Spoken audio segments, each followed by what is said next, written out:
2월 12일 수요일 매일 성경 묵상을 시작합니다. 오늘 함께 나눌 말씀은 누가복음 2장 1절에서 20절입니다. 누가복음 2장 1절에서 20절 말씀을 제가 봉독합니다. 그때에 가이사 아구스도가 영을 내려 천하로 다 호적하라 하였으니 이 호적은 구레뇨가 수리아 총독이 되었을 때에 처음 한 것이라. 모든 사람이 호적하러 각각 고향으로 돌아가매 요셉도 다윗의 집 족속이므로 갈릴리 나사렛 동네에서 유대를 향하여 베들레헴이라 하는 다윗의 동네로 그 약혼한 마리아와 함께 호적하러 올라가니 마리아가 이미 잉태하였더라. 거기 있을 그때에 해산할 날이 차서 첫 아들을 낳아 강보로 싸서 구유에 뉘었으니 이는 여관에 있을 곳이 없음이러라. 그 지역의 목자들이 밤에 밖에서 자기 양떼를 지키더니 주의 사자가 곁에 서고 주의 영광이 그들을 두루 비추매 크게 무서워하는지라.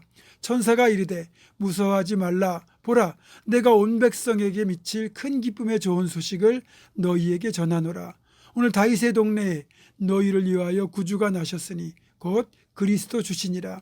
너희가 가서 강보에 쌓여 구유에 뉘어 있는 아기를 보리니 이것이 너희에게 표적이니라 하더니 호련히 수많은 천군이 그 천사와 함께 하나님을 찬송하여 이르되 지극히 높은 곳에서는 하나님께 영광이요 땅에서는 하나님이 기뻐하신 사람들 중에 평화로도 아니라. 천사들이 떠나 하늘로 올라가니 목자가 서로 말하되 이제 베들레헴으로 가서 주께서 우리에게 알리신 바 이 이루어진 일을 보자 하고 빨리 가서 마리아와 요셉과 구유에 누인 아기를 찾아서 보고 천사가 자기들에게 이 아기에 대하여 말한 것을 전하니 듣는 자가 다 목자들이 그들에게 말한 것들을 놀랍게 여기되 마리아는 이 모든 말을 마음에 새기어 생각하니라. 목자들은 자기들에게 이르던 바와 같이 듣고 본 그 모든 것으로 인하여 하나님께 영광을 돌리고 찬송하며 돌아가니라. 아멘. 누가복음 1장에서는 세례 요한의 출생을 다뤘다면 2장부터는 예수 그리스도의 탄생에 대한 내용이 비교적 소상하게 실려 있습니다. 먼저 1절을 보면 천하에 호적하라고 영을 내린 사람이 가이사 아구스도라고 되어 있는데 정확한 이름은 당시 로마의 황제였던 가이우스 옥타비우스 아우구스투스였습니다.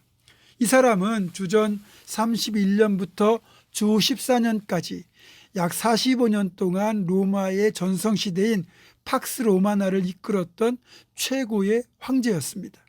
그는 명실상부한 최고의 권력자였고 신의 아들로 추앙받던 존재였습니다.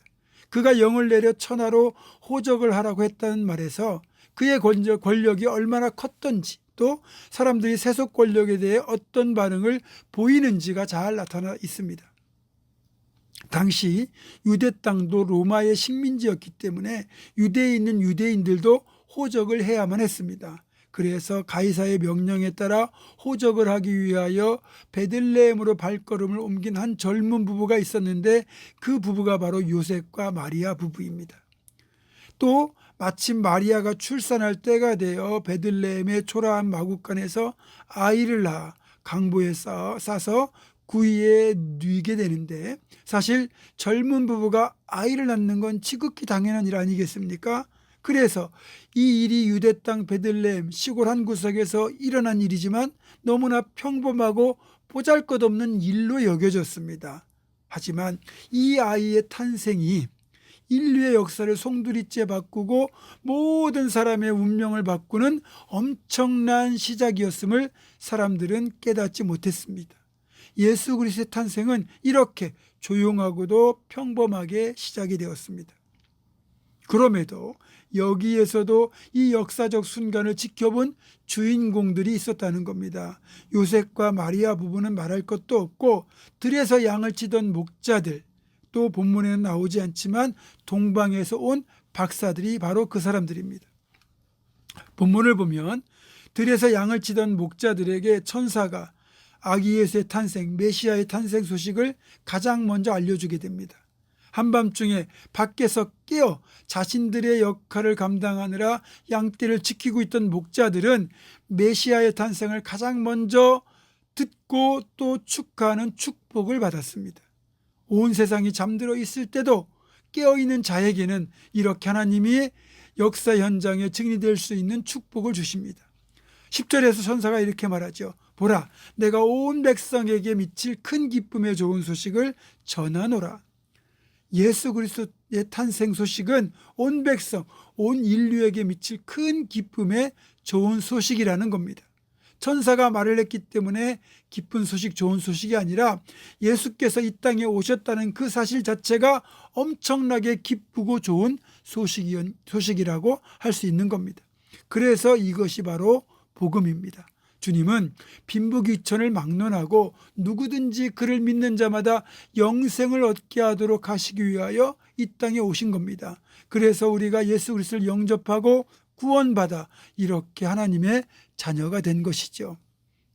이어서 11절에 보면 오늘 다윗의 동네에 너희를 위하여 구주가 나셨으니 곧 그리스도 주시니라 라고 말하고 있는데, 이때 그리스도 주 할 때 이 주는 헬라어 퀴리오스로서 당시 로마의 황제인 가이사에게만 붙이는 특별한 호칭이었습니다. 그런데 그렇게 그때까지 모든 사람들의 유일한 주가 되었던 가이사가 더 이상 그들의 주가 아니라 우리 주 예수 그리스도께서 진정한 주가 되심을 선언하는 순간이었던 거예요. 그렇습니다.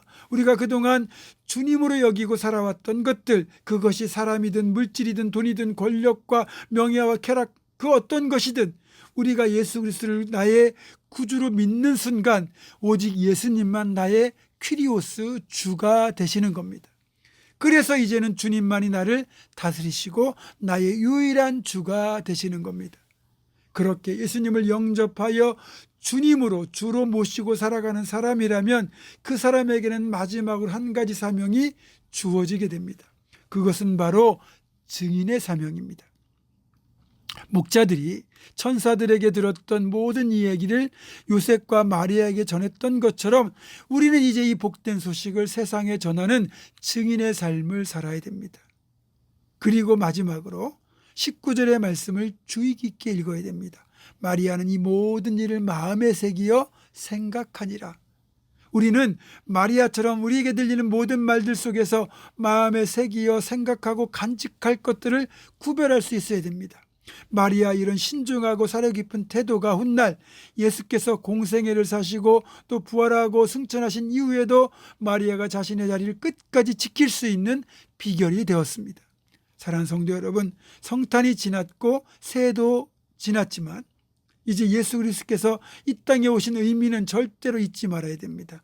그리고 우리가 예수 그리스도의 오심 이후 태어난 사람이라는 것, 즉 신약시대에 태어난 것도 엄청난 축복이고 그 중에서 복음의 자유가 있는 이 시대에 태어났다는 것도 엄청난 복입니다. 마지막으로 그 예수님을 우리가 영접하였다는 것은 그 어느 것과도 비교할 수 없는 최고의 축복입니다. 이제는 이 사실을 감사하며 성탄의 증인으로 살아가야 할 것입니다. 늘 이 사실을 감사하며 2025년도 행복하게 성탄의 증인이 되며 신앙생활할 수 있기를 주님의 이름으로 축원합니다. 기도하겠습니다. 2000년 전 이 땅에 구주로 오신 우리 주님 예수님을 그렇게 처음 찾아 경배했던 들판의 목자들처럼 우리도 이제는 주님의 탄생을 기뻐하며 세상에 널리 전하는 성탄의 증인으로 살아갈 수 있게 도와주시고 우리에게 들리는 모든 말들 가운데 깊이 생각하고 간직할 것들을 분별할 줄 아는 그런 마리아 같은 복된 분별력도 갖게 하여 주시옵소서. 이런 사실을 늘 기억하며 성탄의 증인으로 살아가는 2025년 되기를 간절히 소망하고 예수님의 이름으로 기도하오며 이제는 우리 주 예수 그리스도의 은혜와 하나님의 사랑과 성령의 교통하심이 성탄의 증인으로 2025년도를 살아가기로 결단하는 사랑 모든 성도들, 이들의 삶과 가정과 생업과 앞날과 우리 교회 위에 지금부터 영원토록 함께 하시옵기를 간절히 축원하옵나이다. 아멘.